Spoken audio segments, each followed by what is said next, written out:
Welcome to the Coop and Hatch podcast episode Number 5. Ooh, five. That's a high five.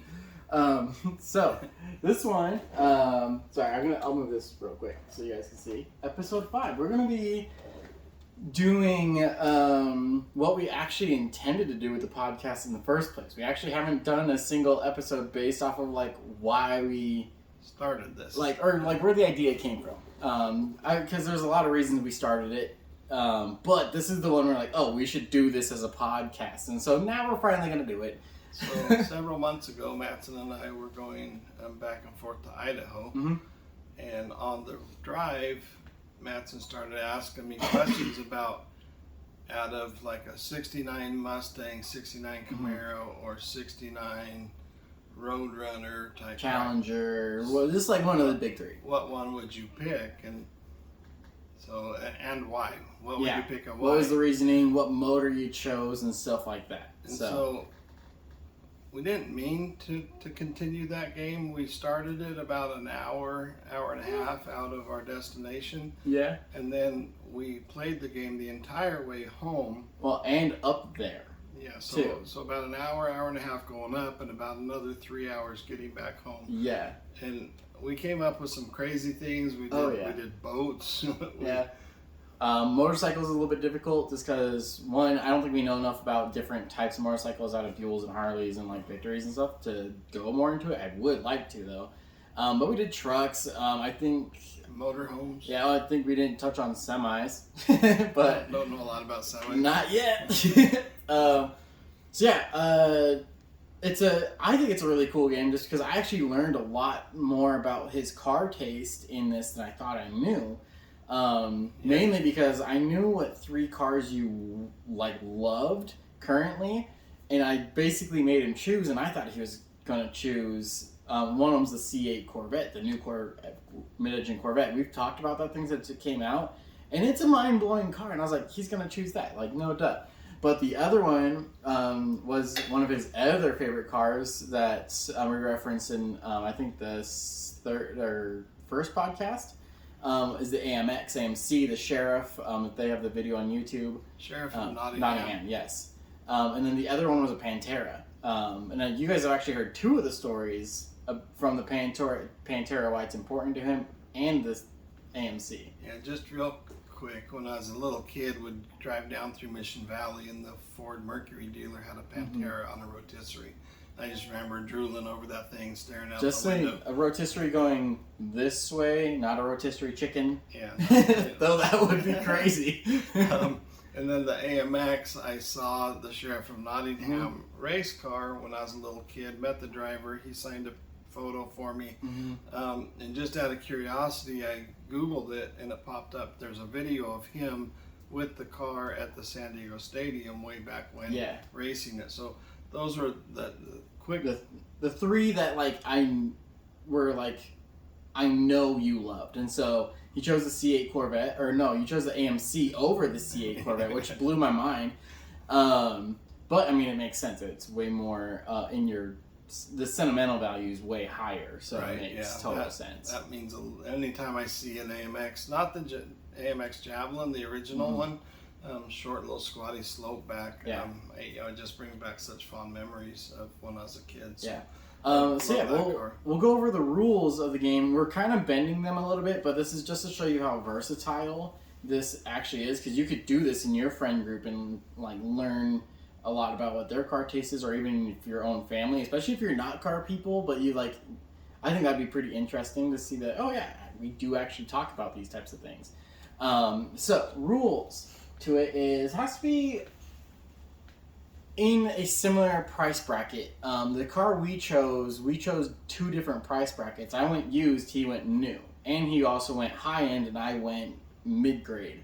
And so that's kind of changes it just is a larger spectrum, but it works because the car we chose also has those type of cars to meet that price range. So also same type of motor, same type of build, all-wheel drive, front-wheel drive, rear-wheel drive. As close to the same as possible. Yeah. And this one we've bent the rules a little bit because one of the cars is only front-wheel drive. Yes, which you'll see. And the other one comes in all-wheel drive and rear-wheel drive.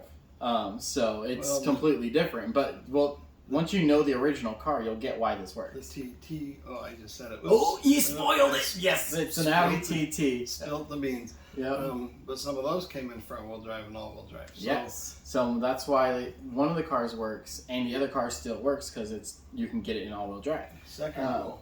So third rule is it has to be like a reasonable comparison, not anything like you can't go from like, oh yeah, an '89 Honda Civic versus the new Type R. Like, yeah, no, obviously it needs to be the same era, same family, same style.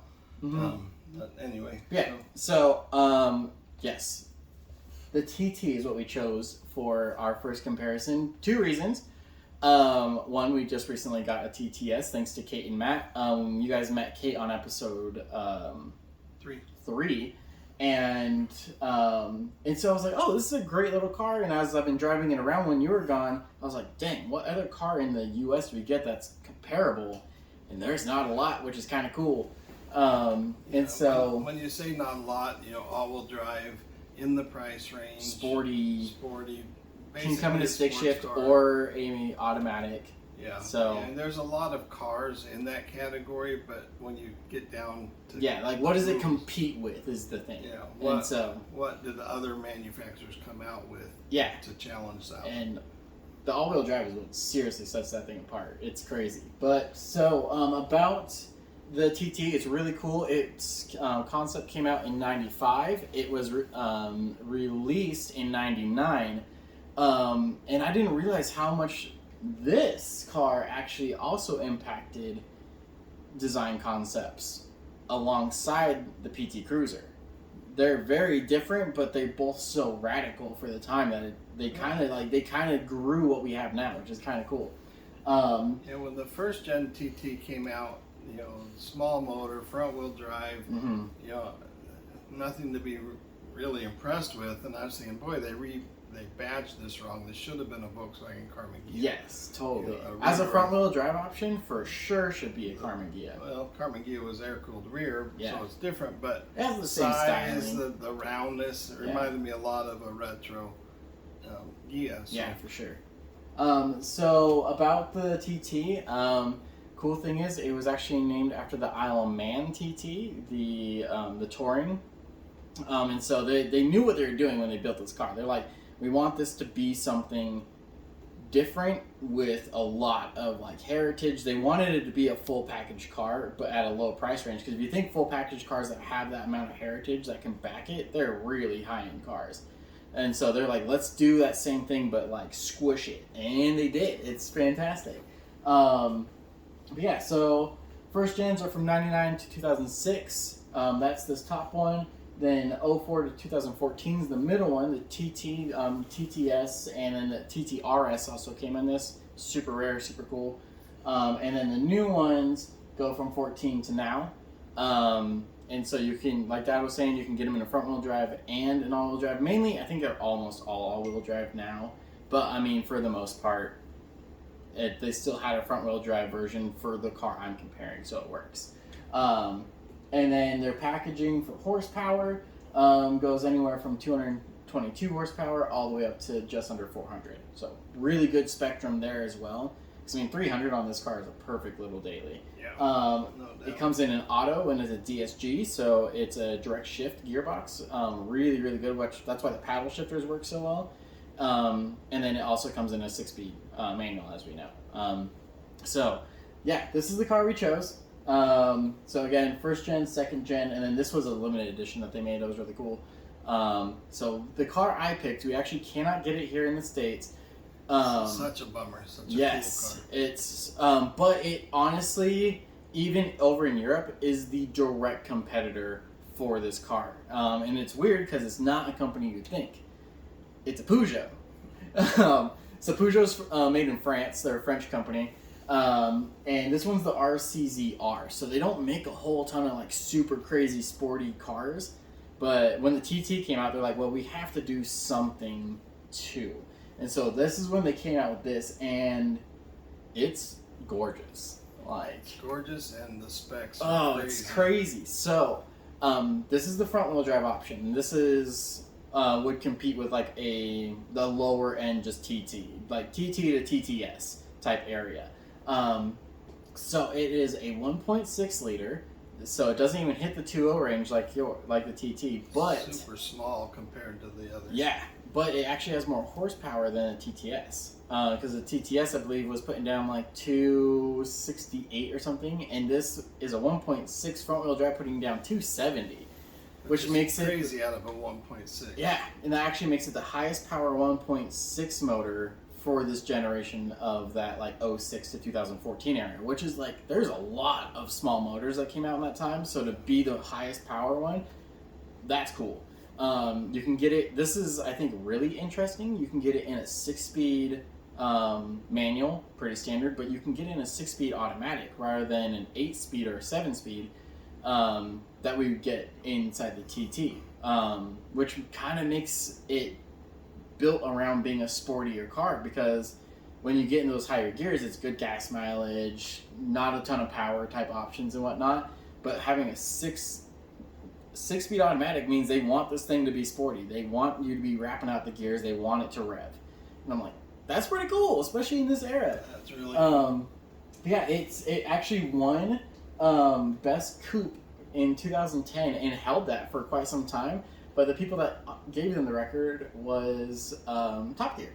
Oh, really? Yeah, and so because Top Gear did it, everyone else just kind of backed it. They're like, yep, you're right. So, I mean, coming from Jeremy Clarkson, and then James May and Richard.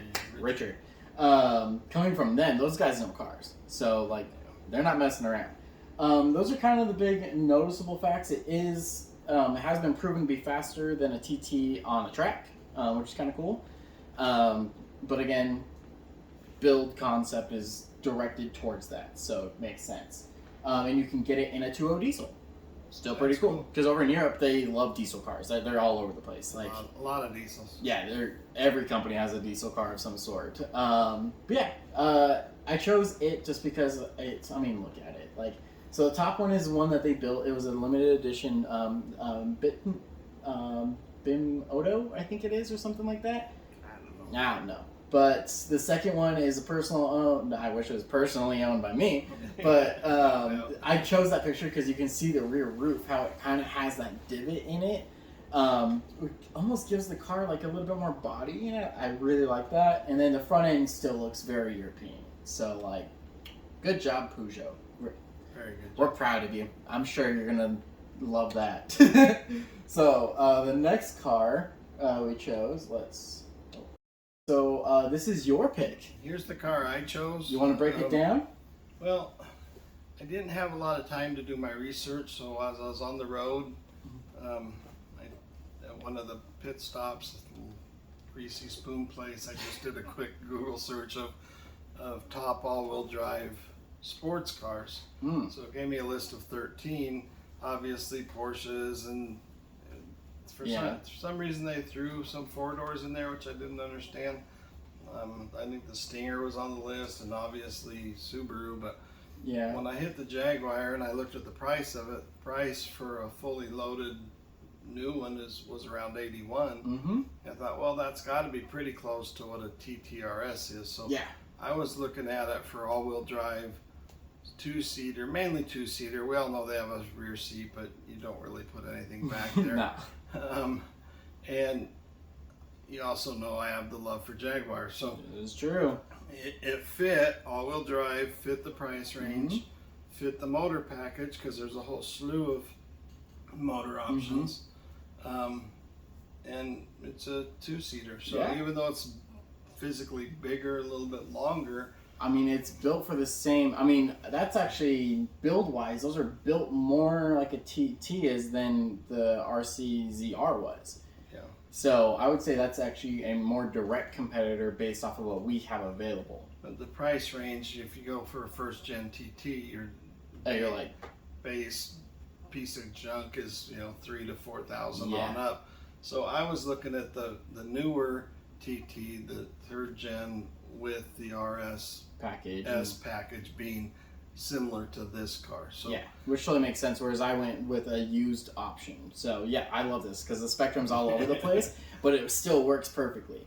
Yeah, and some of the confusion came with I was just on the road so much we didn't have a lot of time to talk about. It still just shows you how versatile this is. Yeah, like so it's so cool. We both came up with something in the same categories. Yeah, slightly different, but and I mean, which is part of. I'm pretty sure you knew mine. I don't think you knew the specs. I think you know the car, so I think I knew it, trying to match that too is actually. Because you showed me that car a few weeks ago. Oh yes, fantastic. In those couple days between London and Vegas, yeah. So. This is one of the reasons we enjoy this game so much, is because you can come up with diverse things and argue your point that it's similar or close enough to be similar, even though this is different than what we've done before, where like a 69. Yeah, it's not the standard direct, but it is. So I mean, the cool thing about this Jag, so the top one is actually the model you can buy now with the nice like super slant headlights like everyone's going to. This is the first gen, well I guess pre-facelift. They haven't done like a full another gen yet. They just changed the way it looks, so it's called a facelift. So pre-facelift is I actually prefer these just because I think they have that like almost, it's that roundness that's really nice. And then this is a special model that Jag made themselves that went racing for a little while, which is pretty cool.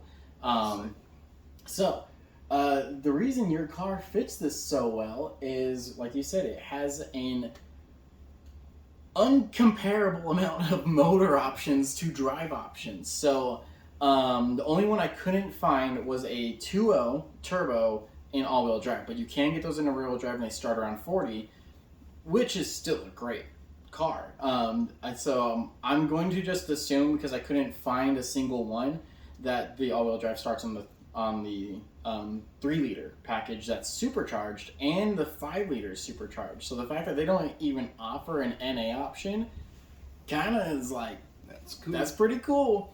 So yeah, the 3.0 is definitely comparable to a TTRS, because that one is putting, oh man, that's like just under the 400 range, which is exactly where the TTRS is. The 2.0 range is pushing like that 3-ish area, and then it's a 5.0 with a supercharger, so obviously it's going to be in the 600 range. Yeah, like, which the 5.0's not. No, we're not talking about the 5.0 or the SVR, just because those are so beyond. We're just talking about the 3. It is cool that you can get the same car all the way up, though. Yeah. Because I mean, the 2.0 would compete with a EcoBoost Mustang in a way, mainly strictly driveline. Anything else, definitely choose this. But all the way up to something that can take like an RCF. Like, that's cool. The Lexus RCF, it's their V8 inside of a 2-door. Super cool car. Yeah, you can also get these in a 6-speed and 8-speed automatic, so kind of more like the TT in the scheme of comfort driving, not hard driving.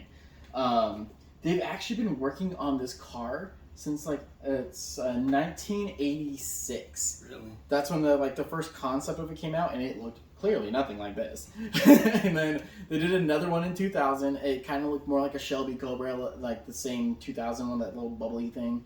And then finally in 2011 they released this as the concept. In 2013 is when they started production. So even time frame wise, we're looking about the same time frame, because the TTS was in that, like, it ended in 14, and so that's when the TTRS would have been right when this came out too. So like, spot on there. So yeah, this is where we kind of just break down the cars a little bit and choose one. And I don't know if I have an answer to be honest. Like, breakdown. So TT, TTS, and TTRS. The TT came in, and I don't think there's a TTS, but I mean, it's still fine. TT came in the front-wheel drive and all-wheel drive. Was the first gen. Yeah. Second gen, I'm pretty sure, and third gen are all-wheel. You can correct me if I'm wrong on that. I just can't see them wanting to do a front wheel after the first gen. And so in these models, the TTRS is pushing the 5-cylinder. But the other TTs are all rocking the 2.0. Unless you get the first gen that has the VR6 in it, but don't buy that. That VR6 was problematic. But they come in auto with paddle shifters and a manual. Horsepower range were all right around the same from that 2 or the 170 going up against so the TTs are matching up there. But price range is where it gets pretty interesting because you're really close. The TTRS, like a really good mid-model one, is $70K. So special models could easily push into the $80 to $90K, which is like right where the Jag's at. Whereas, like we said, a base TT, the first gen, you can go from $3,000 up to like a pristine model special edition being like $20K. And that's exactly where the RCZR fits in, because it's like right in that $18 to $30K range. You can do just the RCZ, but it doesn't have as much power, so it's not really like, it'd be more like a TT base model, I guess. And then that one's also the auto and manual, so they're very, very comparable. And then here's the breakdown on the F-Type as well, the all-wheel drive, rear-wheel drive, 2.0 turbos, all the setups. So now that we got all the gibberish out of the way, you choose first. Okay, let's put it, because the price range is so almost mid-level, let's put a cap at $47K. Just because I feel like you can get a really good model of anything at 47 in these zones. Well, you know which one I'm gonna pick. Yeah, you're picking the Jag. The Jag. You're picking the Jag. Supercharger, gotta go. That's a classic, that's almost a really classic style muscle build, long front end, throw a supercharger on the motor, send the power to now all the wheels. So European muscle car, yeah. I so badly want to say the RCZR because it's gorgeous and it's going to be a collector's car, and like I will for sure figure out how to get one of these in the States when they're legal. But I think for my comparison, I got to go with the TTS. And it feels weird to say that. The TTS or the TTRS? Well, my comparison was to the TTS, so I'm going TTS. If I can choose a TTRS versus a Jag, that gets even harder, and I still think I'm going to go with the TTRS, mainly for style points. And I know your second pick. Same as mine. Yep. So there is a curveball in this. There's a fourth one I've thought of, mainly because we can get this one in the States, but it's kind of pushing more towards the Jag than it is the TT.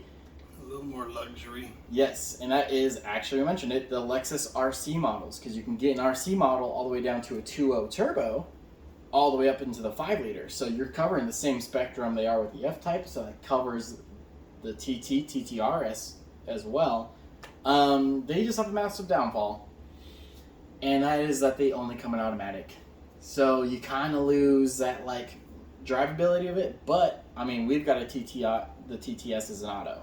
So, and that thing's crazy fun to drive. So I don't know if that actually kind of matters in this, which is kind of weird. Yeah. So the Lexus is probably a little more luxury, and not necessarily more luxury than the Jag. Just different. Like it's just a slightly different from this class, which is more performance based. Yeah, I guess it's more of a luxury take on it than it is a sporty take. Super cool car. Oh yeah, all of them that we've listed. Honestly, I would never say no to any of these. So I guess if you're going with a TTRS, Dad's going F-Type. Now, if you had the Lexus to go up against, what are you choosing? That's a tough one. I'd probably still pick the Jag. Yeah? Why? Well, just because it's because it's a Jag. It's the sentimental. This guy and his sentimentals. I bought one at 23 when everybody was saying, "Why are you driving Grandpa's car?" You know. Yeah. I mean, they were into the Mustangs and Camaros and. True, but I mean, there's something about the bouginess that's real nice, and so if I'm strictly between Lexus and Jag, I actually think I'd choose the RC. Well, you can't go wrong with it. No, it's just the styling's there's something. It's just the style points that are changing these things for me. The Jag's really nice, but like you said, why are you driving? You'd be, I'm driving your car. If I'm in an RC, I'm driving my car. If I'm in a TT, I'm driving my car. Well, and until we did the research on this, I would have definitely gone with the Lexus. Oh, for sure. I just figured the Jags, Jag problematic. Yeah, absolutely. But, I hadn't looked at all the specs on that. So. Yeah, and that's when I learned about it, was researching this too. So like to see that many options inside one car and to see multiple companies doing that, especially on cool platforms, not boring platforms, I'm digging it. Like, that's cool. So, but we have a couple announcements, yes? Yes. Okay. So, one, just to wrap this up, if you think this was fun, send in 3 cars for us to pick from. Or like one, if you want us to choose 2 against yours, we could even do your car if you want us to. Yeah, your car if it's a build, send us like all the specs and stuff, just so we can get like the numbers right and find comparable stuff. So, I mean, it would be fun to get input from other people. Yes, please. We can go all day long making up 3 comparisons. If you have thoughts or suggestions.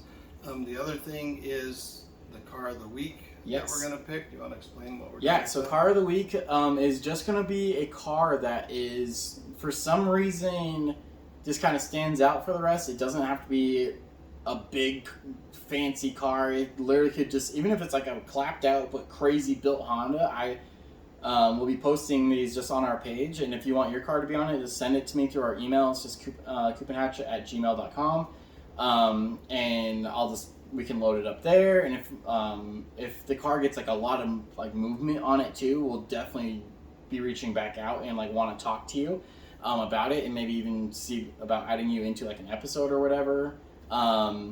Again, this is kind of figuring out the process and everything how we want it, but I think that's a really good way to bring you guys in more to what we have going on. The other thing I thought of, Mattson and I and the girls, depending on where we're going, who could go, for their whole life, we would just jump in the car and drive someplace. Oh yeah. We did a lot of 3-day weekends. Well, and also a lot of work trips where I went to work and they stayed and swam at the hotel. So if we could drive there and hang out as a family while I did work, we would take a lot of those work trips, especially during the summer. Yeah. But a ton of 3-day weekends. So on this last trip, I drove down to Las Vegas, attended a couple conferences. On the drive home, I thought, well, I'm just going to take the back road. Took a right turn by accident, ended up in Zion's, up through Bryce Canyon. And I thought, why don't we just film some of these weekend trips? Not too long ago, we bonsai'd to Long Beach. What was the name of the show we attended down there? We did a Fuel Fest. That's actually coming back up in I think it's in October, so we might be going down to Vegas again. So, just things like that. So our first one, we're calling it Trippin' with Coop and Hatch. Yes. And the first one, we don't have dates yet, but we'll be announcing them. We're going to take either a day trip, or if you want to spend the night, it's close enough to do both. You can do a day trip up and back. Is to the Lava Hot Springs in southeast Idaho. Yeah. So this is an open invite. This isn't like one of those paid rally things. If you guys want to come up with us, you're more than welcome to cruise. Like this isn't going to be like a paid expense thing. It's literally like, if you want to come on a quick road trip with us and just see how we do it, and we'll probably film it and you can be in it, like, come hang out with us. That's what this is about. So we're gonna, cruise up there. Obviously, go to the hot springs. If you haven't been there, it's an incredible hot spring. So cool. We'll stop along the way, take some scenic shots with the cars. Yes. That's kind of just what we do. We just go places, stop along the way. Hey, that's a cool shot of the car. Yep. If it's like, oh man, the sunset's perfect right now. Pull over on the freeway. I'm taking a picture on this bridge. So it's just no pressure, no stress. If you want to go, we'll announce the date and where we're meeting and where we're going. Yeah, I'll make a full Facebook thing event. So if you just want to follow the event, we'll send out invites and whatnot. Also on the list will be Zion's and Bryce and Yellowstone. Maybe something over in Colorado out to the Salt Flats. Oh, Salt Flats is a great one. Yeah, definitely going to do something out of the Salt Flats. That's a fun trip. Maybe big one next year, Yosemite. Yosemite would be cool. Big trip to Yosemite. That's more from here. That's not a weekender. Yeah, but I mean, We got 4-day weekends we can use. Yeah. But yeah, that's the idea, is just to, I mean, we've road tripped everywhere with each other, so now I think it's time we just start bringing more people in to do it. And you can kind of see how cheap it can be. Like that, we've done some impressive trips just by living bare bones, but like, it's easy. Like, it's not bad. You know, gas, food, maybe a hotel or two. Yeah, if not, I mean, hammock and tent. So, like, there's options. Yeah, and then the last announcement that we've got is we're still giving away the 2 tickets to the NRX races. It's Nitro Rally Cross. And so this is out at the Utah Motorsports. It used to be the Larry H. Miller campus. Out past Tooele. Yeah, so it's a 2-day event, the 24th and 25th. 24th is kind of qualifying, so but they are doing head-to-heads, which I found out just like a couple days ago, which means we're going to see primo drivers that you've always wanted to race each other actually race each other on the dirt and bumper cars. Like, this is going to be sick. Not actual bumper cars. Their cars are just built that way. They're not meant to smash, but they can smash. But yeah, racing. So, but we're for sure going to go out on the 25th. And these are seated areas, not standing areas and whatnot. So, again, you guys can hang out with us, or if you don't have to hang out with us. And we just want to get some people out to come to the races with us. I mean, this is what it's about, so might as well bring more people in, yeah? Yep. Well, right on. I don't think we've had anything else, so if that's the case, thanks for the support. Yes, and we love you guys, and you have a great Wednesday.